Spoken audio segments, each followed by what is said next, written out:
What's up? It's your Chicken Hawk, Mack 10. Catch me on the Bootleg podcast, 100. Bootleg Kev Show special guest, a legend, ladies and gentlemen. Mack 10 for show. Mack 10 is in the building, man. What's up with it, homie? How you doing? I'm such a big fan of yours that I own Thicker Than Water on VHS. Oh. Yeah. I've seen a couple of them in the garage on VHS. Like, Yep. Yeah. I always tell people, I'm like, y'all don't understand, like, when you had, like, Who Banging Records and, like, C-Mac and you were dropping movies and shit, like, I feel like you were kind of doing this, like, real independent West Coast shit for everybody, like, kind of like, you know, obviously you were doing your thing on the major level, but you also had, like, Who Banging Records was going. I remember every damn Source magazine and XXL, y'all had the full ads and everything, man. That's how you had to do it then, you know what I'm saying? So, you know, when I play, I'm going to play. Yep. So, you know, I wasn't, cutting no corners or nothing. We was trying to get to it. Yes, sir. What have you been up to lately, man? I feel like you've obviously kind of taken a step back. You got the new single out, but you've kind of been, you know, I feel like you've been kind of away from music for a while. I have the artist side of it, you know what I'm saying? But I've been really involved with, as being like a concert promoter, you know what I'm saying? I've heard that too, Since like 2010 or 11, like that been like my bread and butter. Like I do a couple of 100 shows a year. Wow. That I promote. So, you know, I've been in the music business, but I just not been making music. Yeah, you know what I'm saying? I've been putting shows on, man, you know. What, like, because obviously from an artist's perspective, you be like, damn, okay, I got paid this much, but the show sold out, so the promoter made this much. So what made you kind of get into the promoter game? I done had nights where I had 4 and 5 shows going in one night in different states. Just as a promoter, just as a money promoter. in 5 cities. Like I might have had Keith Sweat in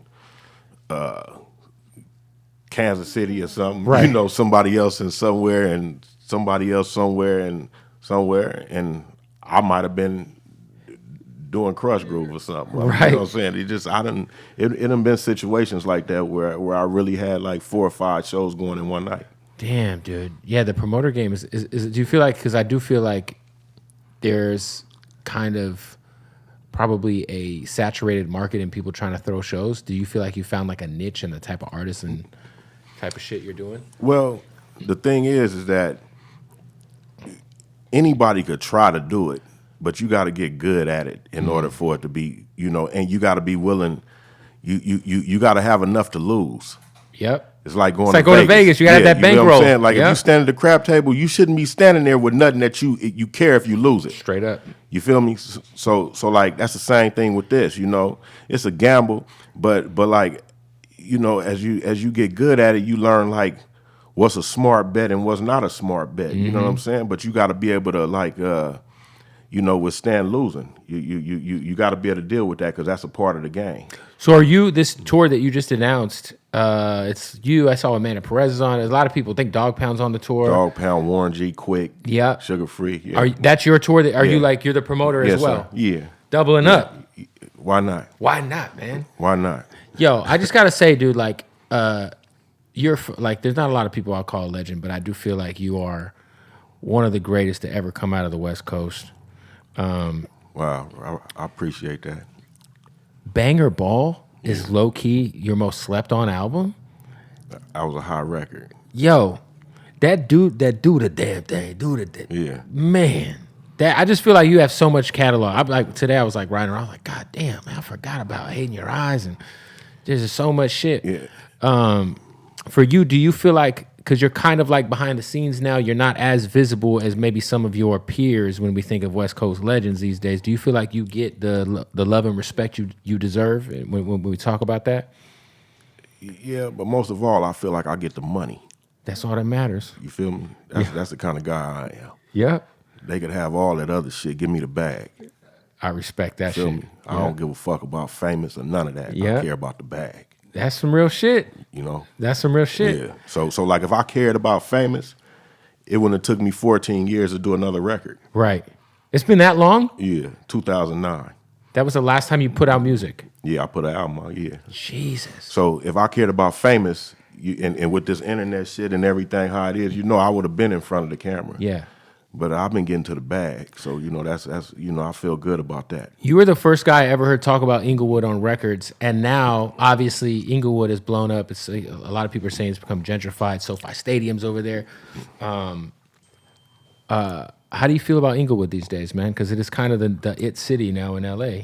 It's been the it city for me my whole life. Of course, but now it's for like everybody. The Clippers are gonna play there. I mean, we welcome everybody with open arms. It's all good. I love Inglewood, man. Yeah.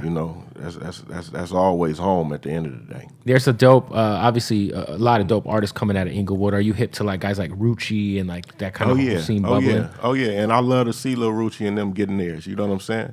Like I'm a real like fan of the youngsters. Because everybody had a time. Yep. And I've been blessed, man. God has been good to me in this game. So like, I ain't the kind of guy that like not want everybody to win. You know what I'm saying? You a sucker if you don't want everybody to win. That's hater type shit. It's real shit, man. You feel me? So like, it's enough money for everybody. They print it every day. 100%, man. Yeah. That's some real shit.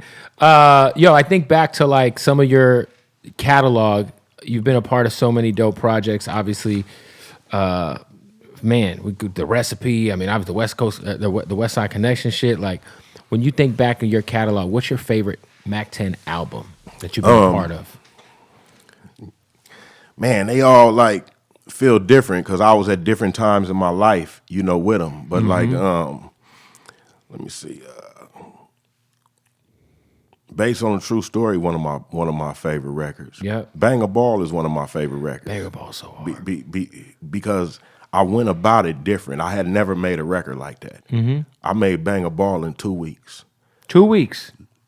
2 weeks from start to finish, literally. Wow. Literally. Hate in Your Eyes was produced by Dre, right? Yeah, Dr. Dre did that. Yeah. So you just got a Dre beat like in the 2 week process? He just sent a pack over, and that was one of them. Yeah.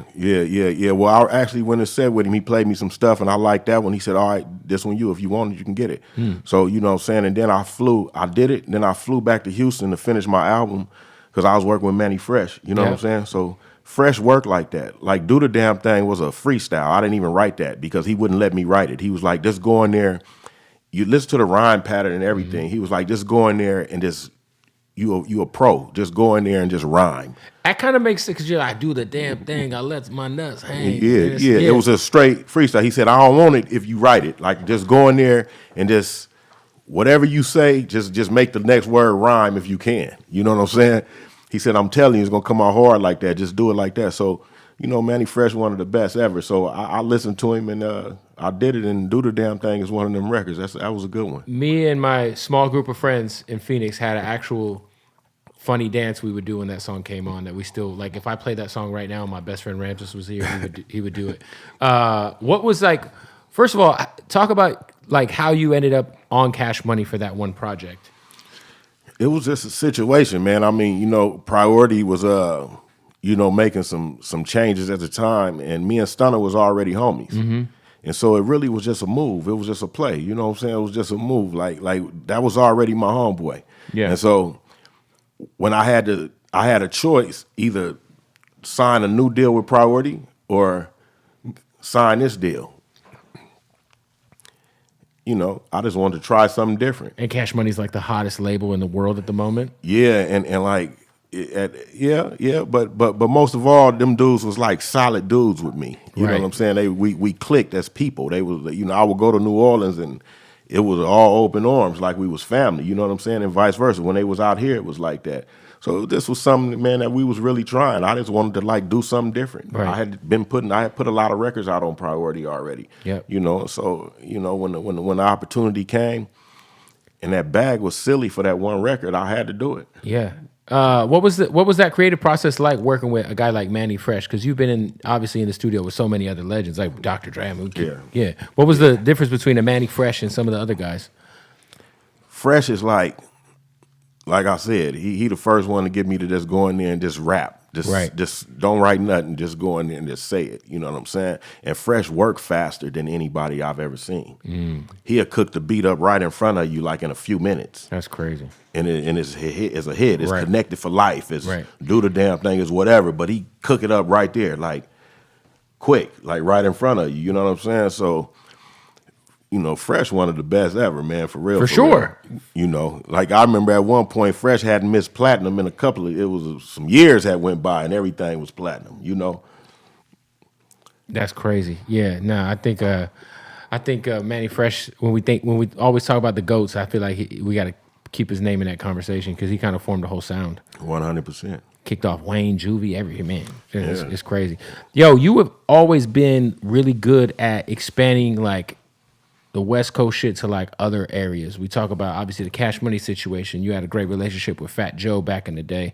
What do you like attribute to that? Because I do feel like you kind of like a lot of LA guys were just kind of like working with other LA guys, but you did a really good job of like breaking out of that mold and just working with everybody from all over the place. I'm a player. You know, players is internationally known, nationally recognized, and locally accepted. You feel me? I'm a player, man. If you trying to get to it, you got to step outside your neighborhood. Yeah. You feel me? So I fuck with who fuck with me. You know, regardless of where they from or any of that. If you fuck with me, I'll fuck with you. You know, so I always had that kind of mentality. You know, so I was always trying to expand. And it's good to have allies everywhere, man. You know what I'm saying? I'm thinking like I've always thought big. Yeah. Was there ever anybody you tried to sign to Who Bangin' that was like that ended up going on to being like really big that like maybe it almost happened or didn't, almost got to the finish line, but maybe for whatever reason it didn't work out? Snoop. Yeah. Was this after? Yeah, he was already. It was when Death Row was like, before he went to No Limit. So before he went to No Limit, you guys had those combos. Paperwork was done. Wow. Yeah. That's crazy. So Death Row is obviously a rap. Snoop's a free agent. And you approach him to come on Who Bangin' and it almost happens. I mean, if he a free agent and I'm in the game, you know, what kind of motherfucker would I be not to shoot for the biggest free agent out there? That's real shit. You know, Jerry Jones gonna shoot for the coldest motherfucker out there if he can get his hands on him. Yeah. You feel me? So how close? It was really close to happening. When did it? The paperwork literally was done. It just some things went on, but like it was done. That'd been crazy. Yeah. Yeah. Snoop on Who Bangin' Records. Yeah, it was done. That'd been crazy too, just for like the perceived politics of that. Because like Snoop's a big crip, we know who you are. That'd have been crazy. Yeah. Especially in the 90s. Boy, listen, man. I feel like he would have probably put out some better music too, because I didn't like the Game Is to Be Sold, Not to Be Sold. I didn't like that album. I did like No Limit Top Dog. But yeah, shout out to Snoop. That'd have been crazy. Are you going to be putting out a body of work? Obviously the single's out. Are you following this up with an actual body of work? Yeah, I'm gonna put an album out. Is it done? It's almost done. The red print. The red print. Yeah. That's fire. Yeah, it's almost done. Features?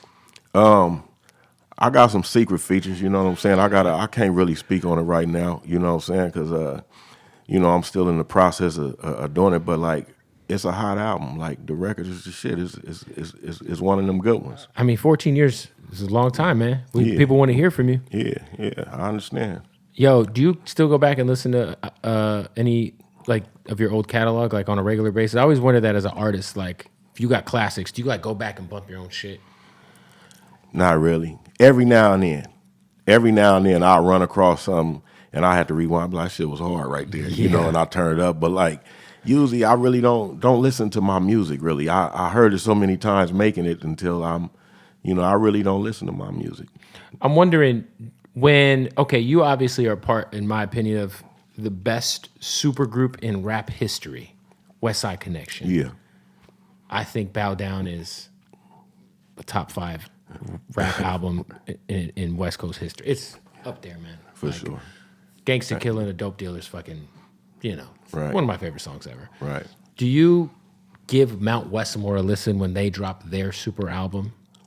Like, do you check it out as a fan, like just to see, like, oh, we kind of did our super group. Like, let me see what these guys are doing. Not really. Yeah. Not really. I mean, I've heard bits and pieces of it. You Right. know what I'm saying? But not really. Yeah. Westside Connection was a movement. A movement. Yeah, it was a little different. A movement. And it's crazy too, because like if you think about like from like Bow Down to Terrorist Threats, how many years was that? Was that like 9 or 10 years difference? 7 years of 5, something like that. Yeah. Yeah, it was something like Yeah, and it felt like y'all kind of like picked up right where y'all left off with those. Like, right. Bow Down, would you put that up there with any one of your solo albums in terms of just bodies of work? Oh yeah, that's a complete body of work. Yeah. And it was sincere. What were like those studio sessions like when you guys do like Gangsters Make the World Go Round? Like, tell me about that record, like that studio session. You know, it was like any other Westside Connect studio session. I mean, it was always friendly competition. Yeah. You know, your verse had to be hot. You know, period. Just it was friendly competition. It was friendly competition for sure, you know, but your verse had to be hot, you know, and if your shit wasn't hot, somebody might say, "Oh man, that shit." Hey, you might want to run that back. You might want to go back and write that shit over or something. Did you have to say that to Cube ever? I mean, you know, everybody, if you being honest with somebody and you done did as many records as we have together, everybody respect everybody's opinion. Yeah. You know what I'm saying? It could be a little homie in the room that might say to me, "You sure you want to say it like?" You know what I'm saying? And Right. and if you an open minded dude and you know everybody got your best interest, you at least gonna hear what he got to say. You know what I'm saying? Now, you might not always go back and change it, but you if you trying to make classics, you at least got an open mind. You know, you at least open to listen. Do you look at today's, because like today's like hip hop or just world climate is very different than when you were really like peak Mac 10 era in terms of social media. Everyone's got a camera phone, and you obviously were a part of like a hip hop power couple when you and T-Boz were together.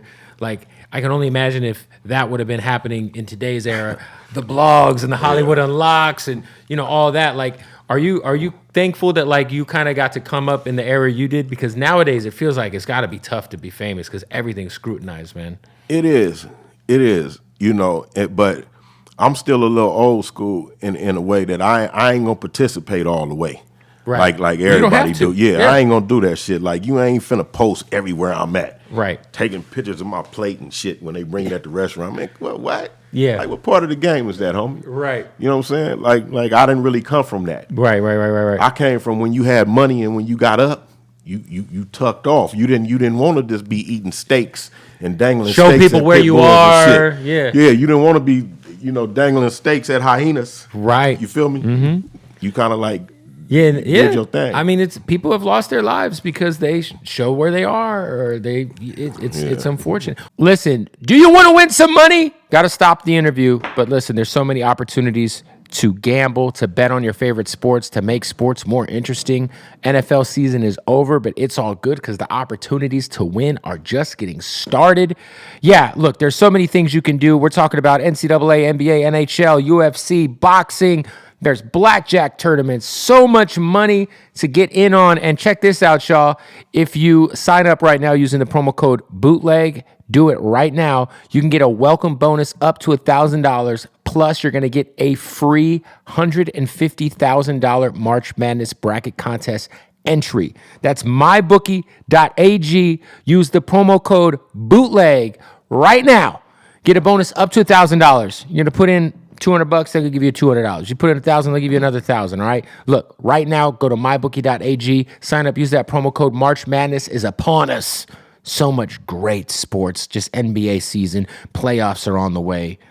Man, you could like literally put together some crazy props. Like, I don't know, over under on a player that you like scoring. You could do a future on the MVP. You think Jokic is going to win it. You think Joel Embiid's going to win it. Whatever it is, get in on the action right now. MyBookie.ag with that promo code BOOTLEG. When you sign up, get that free deposit bonus. All right? Bet anything, anytime, anywhere with MyBookie. Also, shout out to our family at Hardin. Hardin, Las Vegas. Yes, you see them. I was just there in Vegas yesterday. This is the best place I've ever been to in terms of dispensaries. I've been to probably hundreds of these things. And the experience at Hardin is like nowhere else. The customer service, the selection of premium cannabis, the experience as a customer that you get when you walk into the building in Las Vegas is bar none the best. It's just the best, man. They are the best. We got so much going on this weekend. They're sponsoring the Rolling Stone Party on Friday, Super Bowl weekend, Fabulous Thursday, Offset Friday, Meek Saturday. It's a lot going on with Hardeen. You got to follow him at Hardeen_Las Vegas. Right now, shoot him a follow on Instagram. While you're at it, go to their website, HardeenLasVegas.com. So much fly gear, so much fly weed. What are we talking about, baby? Shout out to Hardeen, man. That's the family, man. Go, if you're in Vegas, pull up on him, man. Hardeen, Las Vegas. What is your take on like kind of LA right now, man? Because obviously we got out of a pandemic. A lot of people are running up the EDD. You know, people have the robberies. We always see it online. People getting robbed out here all the time. People losing their lives out here. Artists getting killed out here. Like, I mean, it's not like it wasn't always lit out here. You know what I'm saying? But I feel like now it seems like it's just more publicized. How do you feel about just kind of the state of the city right now? I think it's just more publicized because there's a lot more ways that you could find everything out. You know, it been dangerous. You know, it been dangerous. I've been looking at it like it was dangerous. Yeah. But, you know, now, like you said, you got camera phones, you got the internet, you got everything. So, you know, it's just, you know, but I think, you know, what's going on, like, been going on. It's just now you know. Yeah. You know? That is true. Hey, as a guy from Inglewood, who to me was the first guy I ever heard really rep Inglewood, Tupac saying Inglewood was always up to no good. How big was that for Inglewood? I mean, in California Love, I mean, it was cool. That was cool. Him or Dre or whoever said it, like that was love. You know, we you know what I'm saying, we like to be recognized amongst the best. Yeah. Yeah, for sure. Shout out to Pac, man. Do you feel like for you, when you put an album out in 2023, right? You're working on an album. Are you paying attention to what's hot right now, or are you just doing Mac 10? I'm doing Mac 10. Which is smart. Because this shit is fun to me. Yeah. You feel me? If it ain't fun, I don't even want to do it. Like this is literally, Kev, I'm really just having fun. And I'm doing Mac 10. Like when you listen to King of Chevys, that don't sound like I listen to whoever out now and say, okay, this is what they doing now, this is what I'm going to do. Fuck all that. I'm a real one on me. I do me. I think that's smart too, because most artists, they get away from like, yo, this is the reason why people love you. Yeah, if you accepted me like this, I would be like a piece of shit to give you something different. Right. Why? You didn't, that ain't what you ordered. Yeah. You know what I'm saying? That's crazy. Yeah. So for you, do you listen to the new shit? Like, are you listening to like Lil Baby? Are you listening to any Hell yeah, he shit? hard. That youngster hard. Crazy. He hard as fuck. Yeah, that for little sure. nigga can rap. For sure. Yeah, he cold. He cold. I listen to the new shit, but I'm still me. Yep. I can't do nothing but be me, bro. I'm good at being me. Yeah. You feel me? And so you gonna get the best of me if I'm me. I don't care what nobody else is doing. I've been a trendsetter and a leader my whole life. Facts. You feel me? So you know, I really don't give a fuck what other people doing. I kind of just do me and just respect everybody and what they doing. That's fair. Any of the young LA guys that you're a fan of that you're checking? All of the little youngsters in LA, like I like them little dudes. You know, I like YG. I like Mustard. You know, my little son District is cold as fuck. Shit, Ty Dolla, like all I mean, everybody really. Yeah. All the little dudes is doing it right now, and it's their time. Like I'm proud of them dudes because I know how that is. You know what I'm saying? That's a good situation. Yo, when you were making like independent movies in the '90s, for people who don't know, we started off talking about Blood Thicker Than Water. That was a movie with you and Fat Joe. What was like the budget for a Who Bangin' film back then? I mean, I was just doing them films like that for, you know, like I was shooting doing a record. You know, so I probably put $1 million aside or something, you know what I'm saying? And wow, that's a good budget for Yeah, but like I'm gonna do the movie and a soundtrack to it at the same time. There was the soundtrack. Yeah. So it was the 1-2 punch. The 1-2, the double up. The double up, man. Yeah. Would you still like ever like do the label thing and try to sign artists, or are you kind of like, I mean, obviously once you you're in your bag as a promoter now, you know what I mean? I don't know if it's kind of worth the headache. That part. Right there. You feel me? But like I'm such a music guy though, and a good sport. Right. That if I could help somebody out, that you know, if it's something I could do, I'll do it. Yeah. But you know what I'm saying? If I could help somebody or give them a shot to win, you know, shit, I will. But it got to be like that though. You know what I'm saying? It got to be something that you know, we feel like we can win with. You know what I'm saying? Yo, back in the day, there was Westside Slaughterhouse, which correct me if I'm wrong, was a bit of a response to Common's "I Used to Love Her." Am I right about that? Yeah, Yeah. was Westside Slaughterhouse and Westside Connection. Period was just. It was just, you know, we was reacting. To that Common record. Yeah, Common and whoever else. You know what I'm saying? So Common, that's by the way, it's one of my favorite songs ever. Common, I Right. Used to Love Her. It's such a beautiful record. If you actually, Right. you know, but at the time, he pretty much said that the girl went to the West Coast, and you know, he said unfavorable Yeah, things, yeah. right? So. Are you saying that record inspired the group to come together? No, I ain't gonna say that. Okay. I just said when it came to Westside Connection, we was reacting. It Yeah. wasn't just Common. Whoever had a problem, Right. Whoever was out of line, whoever said something that we could have took as a diss or a disrespect, it wasn't no running from nothing or hiding from nothing. We was responding. Yeah, Westside Slaughterhouse is a fucking classic record. But did you ever like cross paths with Common ever in the like at any point in time? Like, You done heard them stories. You something else. You a pro at this shit though. You done heard them stories though. well, for people who You don't know what the it is. stories, let's retell them. Yeah, you know what it is. You know what I'm saying? Yeah. But you know, it's all good, man. You know, shout out to Common, man. What's up with you, homie? You know, Shout now out. he's on TV. You know, he's on movies. He's Shout out to Common, man. Yeah, Yeah. You know, but we was young, man, and active, man. You know how that go. Yeah. You know what I'm saying? So yeah, you know. Yeah, you've had your like. I mean, because you and Cypress Hill had a thing, right? Yeah. Of course. Yeah, of course. People know about that. Was that something that ever got resolved? Like, you know, because I fuck with Be Real. now, because I'm saying you guys are both OGs. Come on, got man, his yeah. empire. We laugh about it. Yeah. I fuck with Be Real. What was like the origin of y'all's issues for people who need hip hop history? I didn't have no problem with him. I didn't have no issues with him. Cube had an issue with him. Okay. But I'm the kind of motherfucker, like, if I'm with you, I'm with you. Mm-hmm. You know what I'm saying? So Cube had the issue. And so I just, like, jumped in it when it came to Cypress Hill. You know what I'm saying? But, you know, I didn't have no issues with him.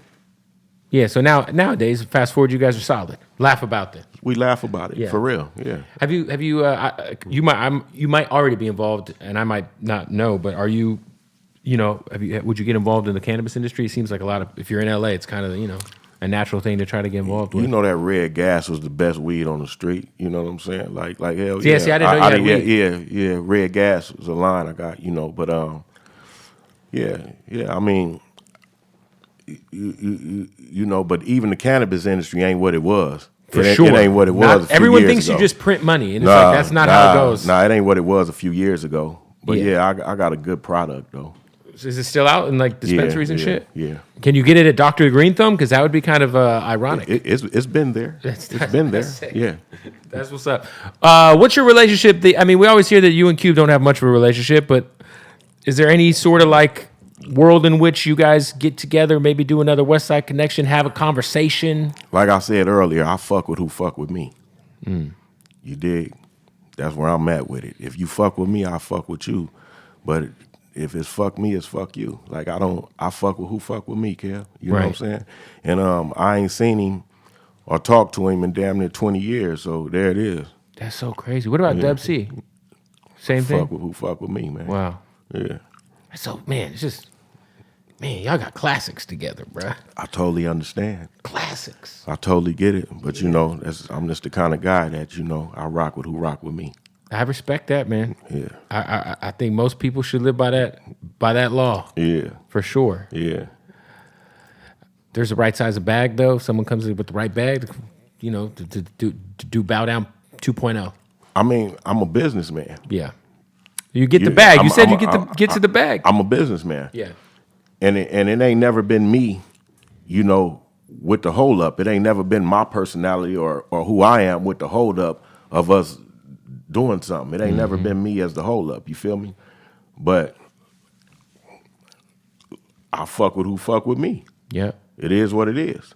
Hey, respect, man. Yeah. For you, are you doing this new album straight indie? Yeah. Just bankrolling everything? Yeah. Everything. What producers are you working with? I mean, I'm working with quite a few producers, you know what I'm saying? Some guys from the East. I got Trey and some of them guys that did, like, you know, some of my shit on my older projects, you know what I'm saying? Mustard, I did, you know. You did a record with Mustard? Yeah, I did one with him. Ooh. Yeah. Is that gonna be a single?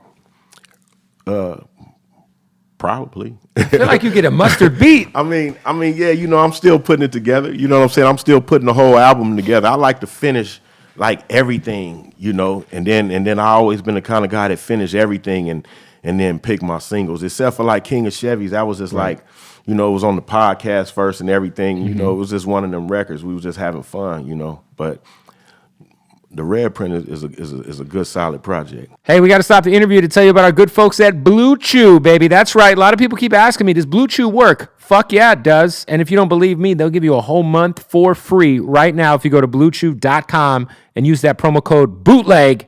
That's BlueChew.com, promo code BOOTLEG. You get a month of Blue Chew for free, delivered to your fucking house. All you do is pay $5 in shipping. What is Blue Chew, you ask? Well, let me tell you. It has the same active ingredient as Viagra and Cialis in a chewable tablet, but it is discreetly delivered right to your doorstep. No awkward doctor's visits. Imagine going and telling an old guy about your dick. You would prefer not to do that. I know I'd prefer not to do that, you know? But you could do it all online, BlueChew.com. You don't have to go to the doctor's appointment in person no more. No, they're going to send it straight to your door, all right? Your wife won't even know it came. Your wife won't know that you came and it came, all right? So what you do is you go to BlueChew.com, use the promo code BOOTLEG, and you get a month of the whole thing for free. That's right, a month's supply of Blue Chew for free, straight to your door. They also just dropped their new mint chewable, which is the same exact active ingredient as Levitra. So many options for you at Blue Chew to make sure your dick is right going into the springtime, baby. Look, spring break's coming. Are you going to be coming? The real question is your partner going to be coming? Not with the noodle dick. Let's be honest. Make sure that shit's hard as fuck. Go to BlueChew.com, use the promo code BOOTLEG, and get a month's supply for free. And if you're dealing with erectile dysfunction, it's okay, man. It happens to the best of us. Go to Blue Chew and put a Band-Aid on that thing. BlueChew.com, promo code BOOTLEG. Also, while we're talking about our partners, shout out to our family at Odd Socks. Ooh, look at these Odd Socks underwear, man. They're half-baked. So much going on at Odd Socks. So many dope licenses, man. Shout out to, they got Cheetos, they got Jaws, fucking Oreos, Cheech and Chong, Naruto, WWE. By the way, WrestleMania's coming. I can't wait to see what dope WrestleMania socks they do this year, because last year they knocked it out the park at Odd Socks. Look, the most comfortable socks in the world. They got the Odd Socks basics that you need on your feet. All you got to do is go to oddsocksofficial.com right now. Use the promo code BOOTLEG at checkout. You'll save 20% off your total order. Underwear, socks, shit, hats, whatever you need, they got it at Odd Socks. They just got the Coca-Cola deal, so you can go get some Coca-Cola draws, Coca-Cola socks. So much always going on at Odd Socks. I'm going to always say my favorites are the WWE and the Breaking Bad ones. So go to oddsocksofficial.com right now. Use that promo code BOOTLEG, and you will save 20% off at checkout. Shout out to them. Most comfortable socks in the world. Crazy comfortable underwear. My goodness. If you ain't got Odd Socks on your feet and ass, what are you doing out in these streets, all right? Go to oddsocksofficial.com. Promo code BOOTLEG. Save 20% off. Let's get back to the interview. When you guys drop, well, Bow Down was 96, right? Am I tripping, or was that 96? You can tell me more than... What, Bow Down? When was Bow Down, 96 or 97? Probably like 96 or 96, probably, or 97. Probably both, yeah. Do you feel like when you look back at those days that like the media, like the Source, the Vibes of the worlds, were kind of like creating this East Coast, West Coast narrative that necessarily was not as big as it really was? I think to a certain extent, but at the same time, it was going on. It was actually going on. It was going on, you know what I'm saying? But yeah, like, of course, you know, beefs and shit like that, you know, it makes for better press. Mm-hmm. You know, ain't nobody gonna say that, you know, everything is cool. That ain't a good story. Right. It's only a story of everybody like feuding and shit, you know what I'm saying? But yeah, it definitely was a situation going on, and yeah, all media outlets do that to a certain extent. Yeah. But you know, we did feel some kind of way at the time. Yeah, it felt like it was like, you know, there was like certain artists kind of taking like subs at each other back then, and then there'd be like, but then you'd see like, you know, Method Man pop up with Tupac. You know what I'm saying? Right.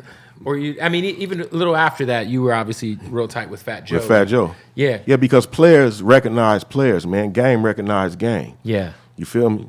Like, man, it's players everywhere, you know? And like I said, I wouldn't be the kind of guy to have this a problem with an entire, I got a problem with who got a problem with me. Straight You up. know what I'm Just saying? like you fuck with who fucks with you. Period. Mm-hmm. You know what I'm saying? And you know, that's it. I got some real solid dudes that I've met over the years from New York and from the East Coast. You know, some solid guys. Yeah. Do you thinking back to 2001, right? You end up signing with Cash Money, putting out Banger Ball. That's around like right before we get like peak Lil Wayne, like superstar Wayne. I feel like was like 04, 05 when he dropped the first Carters, when that kind of started. But like, were you around Wayne back then? Yeah, he was a kid, like 14, 15 years old or something when I was around him. You know? Yeah, I feel like it's crazy. People don't even understand that. Like back then, like obviously Juvie was Juvie, but the big timers were the biggest shit on Cash Money. Once Juvenile kind of like, 400 Degrees came out, and like I felt like Soldier Rag came out, or not Soldier Rag. Soldier Rag was before that. G Code, but the big timers were fucking lit. Big Timers was good. Big Timers was good, but Junior was a special talent, like a different kind of motherfucker. Like I knew he was incredible.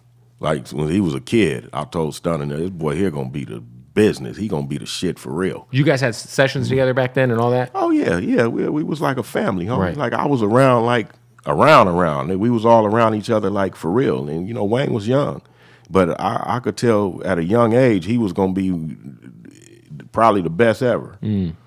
Obviously, Birdman is like one of the most prolific CEOs ever.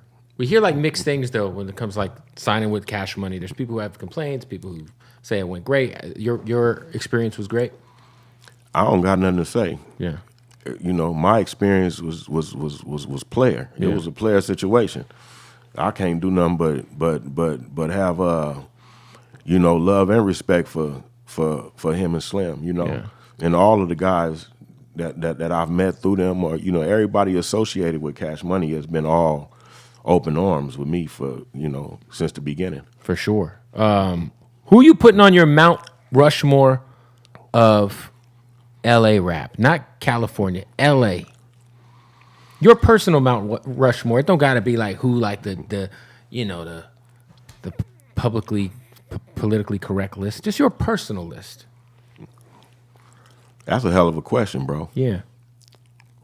You know what I'm saying? That's a really good question. It don't matter what era, matter. Dude, we're talking about rap music from LA, the LA area, the Los Angeles metropolitan area, your personal. Well, I'm putting Eazy-E at the top of the list for any motherfucking thing. And when it come to rap, straight up, that's me. Okay. Eric is number one, right?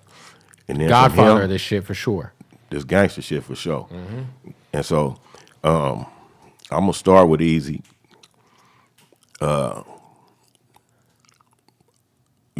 gotta mention myself. Of course.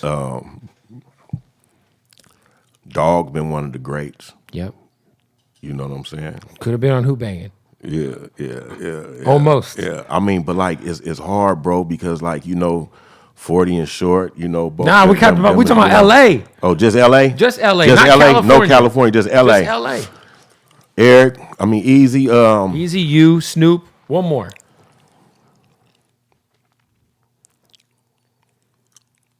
Ice-T. Ice-T. Not the ice I expected, but a good ice nonetheless. Because Ice-T kind of is like, in my opinion. Ice-T was hard. At 6 in the morning and all that shit. Well, I also feel like he was like the pioneer of like. Yeah. It's like him and Eazy-E low key. Like Ice-T was before Easy, right? In terms of just like. Yeah, I mean. Paula, you could. I mean. Don't forget me. I'm not trying to age Paula, but I feel like she would know. Yeah. Yes, I would. No, Ice-T definitely I feel like was before. Like I mean, Ice-T was and them album covers, like the Power album cover, Yeah. with him and his lady with the fucking shotgun. Yeah, Ice was an innovator, bro. Yeah, You know and what I'm he's saying? 23 years straight on SVU. Yeah, it's crazy. and when you sit down and have a conversation with him, he's like one of my favorite people to sit down and talk to. Yeah, Ice be popping that shit. Like Still. like you gonna leave with some jewels fucking with Ice. You know what I'm It's saying? on- He gonna yeah. say some player shit. it's in him and ain't on him, man. He gonna say some fly shit for sure. What is your Chevy collection like these days? I mean, you know, the Chevy collection, 57, 64, 52, and I got a two-door Brougham, a Cadillac. You know what I'm saying? Have you can you tell me the most? Well, first of all, I'm sure you've bought and fixed up cars, sold cars, gone in and out of a lot of vehicles. What was the most expensive Chevy you flipped?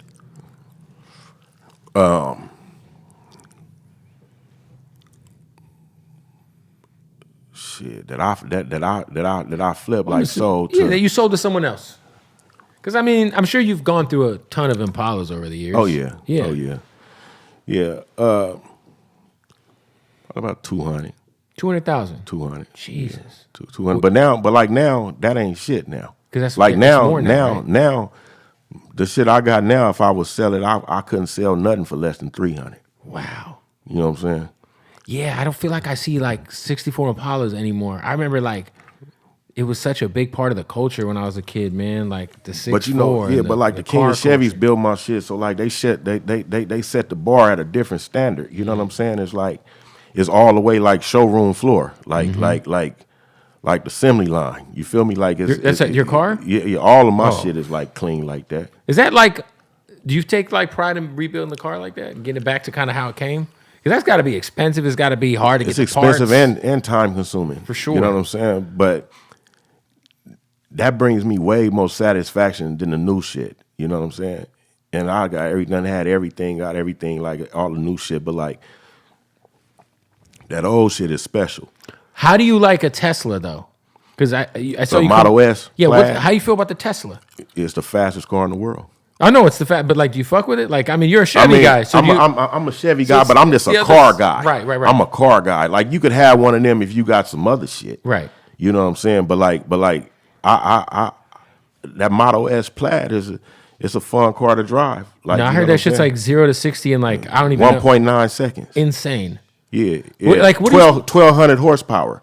So anything somebody pull up on, it ain't never gonna be able to fuck with you. Although I ain't even trying to go that fast like that. I'm just trying to you know what I'm saying? I'm just a car guy. So right. all the new shit that come out, I'm a car dude. So I'm gonna have some. They gotta start giving cops these Teslas, because if I'm in a fucking Tesla, I'm smoking the cop. Yeah. I'm out of there. Yeah. It's you can't keep up with me. I got 1,200 horses here, sir. Yeah. Yeah. You're still in you a gotta Crown have. Vic. It's like any car though, you gotta have the right one though. You know the right one, because if you got the wrong shit, you look like a square. Right. You gotta have the right car. You know what I'm saying? So what's the right Tesla to have? Model S Plaid. It gotta be a Plaid. What's that 250? Nah. 200? Yeah. It's at least at least two. Yeah. But a Plaid, a Plaid is the that's it. As a businessman, besides throwing shows and building this other empire outside of music, congrats on that too. What else are you doing? You doing real estate? Are you getting involved in any other? Yeah, I've been doing real estate since the '90s, since the mid '90s. Since I first got in the game, really, I've been fucking with real estate tough since then. I mean, consistently. How many houses in Inglewood did you hold on to? Because right now they gotta be booming. I didn't hold on to no house in Inglewood. No, I didn't hold on to none in Inglewood. You wish you would have. Not really. I mean, I got relatives over there. Yeah. But man, I've bought shit in areas that bought shit and flipped it in areas where the value super low. No, where the value quadrupled. Like what areas? I mean, anywhere where real estate is all about location. Straight up. You feel me? So me, I was always trying to buy houses. I done did a couple in the neighborhood, but some of that Woodland Hills shit. Oh, the valley is crazy. You know, the shit costs 4-5 times more than what you paid for. Yeah. You feel me? So it's location with real estate. For you, being an OG, somebody who's kind of been through so much in this city, man, been through so much in the rap game, hits, issues, drama, fucking peaks of success.